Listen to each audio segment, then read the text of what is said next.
আসসালামু আলাইকুম প্রিয় চাকরি প্রত্যাশী ভাই এবং বোনেরা, কেমন আছেন? অভিভাবকবৃন্দ সহ যারা আছেন, আপনার ছেলে মেয়ের জন্য ভালো জায়গায় চাকরি চাচ্ছেন, আপনারা খবর রাখেন। আপনাদেরকে স্যালুট। পিতা হিসেবে, মাতা হিসেবেও কিন্তু আপনারা এই জিনিসটা ফলো করেন। Bangladesh oil PLC Bangladesh petroleum কর্পোরেশনের অঙ্গ প্রতিষ্ঠান। এটা হচ্ছে স্বায়ত্তশাসিত প্রতিষ্ঠান হলেও কিন্তু সরকারি চাকরির চাইতে কিন্তু অনেক সুযোগ সুবিধা ভালো দিয়ে থাকে বাংলাদেশ পেট্রোলিয়াম কর্পোরেশনে। ওরা প্রফিটও শেয়ার করে থাকে। এই জিনিসটা আপনাদেরকে একটু বলে রাখলাম। খুবই ভালো জব। এটার অফিস হচ্ছে স্ট্যান্ড রোড, সদরঘাট, চট্টগ্রাম। অর্থাৎ আমাদের চট্টগ্রাম সদরঘাটে ইসলামিয়া কলেজ আছে, ইসলামিয়া কলেজ দিয়ে সোজা, অর্থাৎ বারিক বিল্ডিং দিয়েও সোজা। কিন্তু 13/8/2025 একটা সার্কুলার আসছে, ওরা নিয়োগ বিজ্ঞপ্তি দিয়েছে।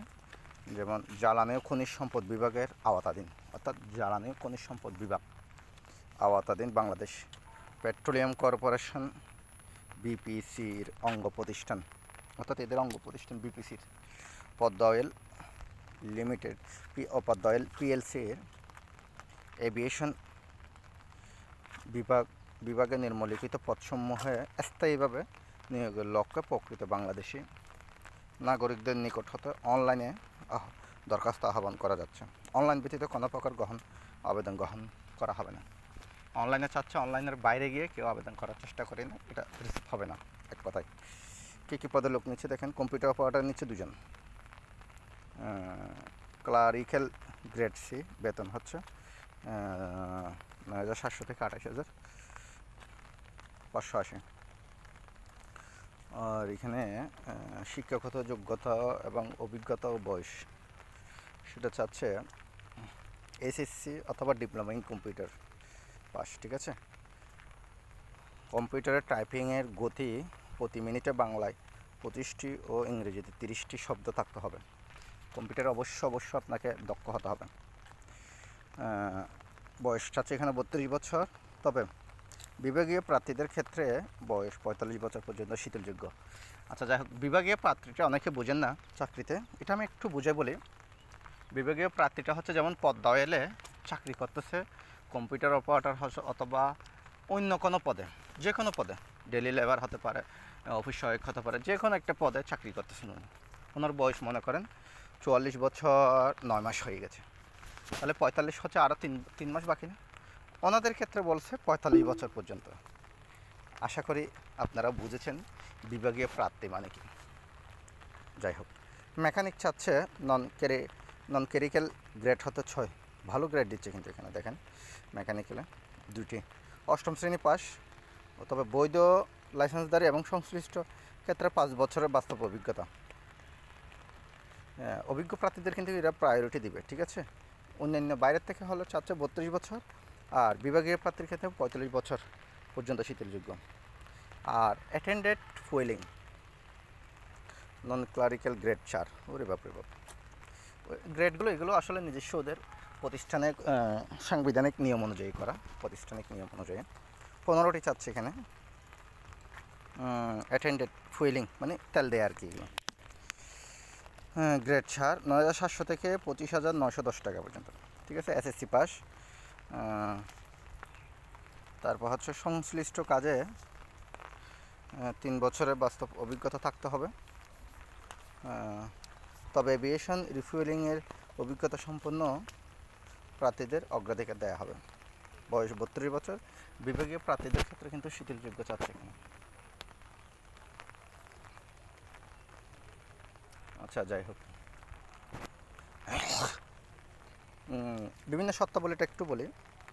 সকল নিয়োগের ক্ষেত্রে বাংলাদেশ পেট্রোলিয়াম কর্পোরেশনের অঙ্গ প্রতিষ্ঠান আওতাধীন কোম্পানি পদসমূহের শ্রমিক কর্মচারী নিয়োগ নীতিমালা 2023 এবং সংশ্লিষ্ট সরকার নির্দেশন অনুসরণ করবে। অর্থাৎ ওদের পেট্রোলিয়াম কর্পোরেশনে একটা নীতিমালা আছে, যারা চাকরি করে ওই নীতিমালা 2023-এর নীতিমালাটা একটু ফলো করবে ওরা। লিখিত মৌখিক পরীক্ষার জন্য কোনো রকম টিএ দিয়ে দিবে না। ঠিক আছে। জিপিএ ফলাফল প্রাপ্তব্য শিক্ষাগত যোগ্যতা শ্রেণী বিভাগ তো বিষয়ে শিক্ষা মন্ত্রণালয়ের ক্ষেত্রে জারিকৃত, অর্থাৎ আপনাদের যে এখানে বিভিন্ন বিভাগে যে আপনারা পাশ করছেন, পয়েন্ট পেয়েছেন, ওটা শিক্ষা মন্ত্রণালয়ের ক্ষেত্রে পরিপত্র অনুসরণ করা হবে। প্রথম দ্বিতীয় শ্রেণী, তৃতীয় শ্রেণী, চতুর্থ শ্রেণী গ্রেডগুলো যে পান এগুলো, ঠিক আছে। তারপর হচ্ছে বিভাগীয় প্রার্থী। এখানে দেখেন বিভাগীয় প্রার্থী বলতে কী বলতেছে, এরা কিন্তু বলে দিয়েছে ওই সকল কর্মচারীকে বোঝায় যারা একই লাইনের এবং একই প্রতিষ্ঠানে চাকরিতে কমপক্ষে 2 বছর স্থায়ী বা অস্থায়ী ভিত্তিতে নিয়োজিত আছেন এবং বিজ্ঞপ্তিতে পদে পদোন্নতি বা সরাসরি জন্য যোগ্য, তবে তাদের চাকরিতে প্রথম নিয়োগের সময় বয়সসীমা সরাসরি নিয়োগের জন্য নির্ধারিত বয়সসীমার মধ্যে থাকতে হবে। দেখেছেন এখানে জাস্ট আমার সাথে শুধু পার্থক্যটা হচ্ছে ওখানে 2 বছর চাকরি করেছে এরকম লোকদেরকে ওরা বিভাগীয় প্রার্থী বলেছে। আবার 2 বছরের নিচে হলে কিন্তু বিভাগীয় প্রার্থী হবে না, 2 বছর স্থায়ী বা অস্থায়ী ভিত্তিতে। এখানে বলে দিয়েছে 2 বছর স্থায়ী অথবা অস্থায়ী, 2 বছরের কম অস্থায়ী হলো এরাও কিন্তু বিভাগীয় প্রার্থীর ক্ষেত্রে পড়বে, ঠিক আছে। যাই হোক,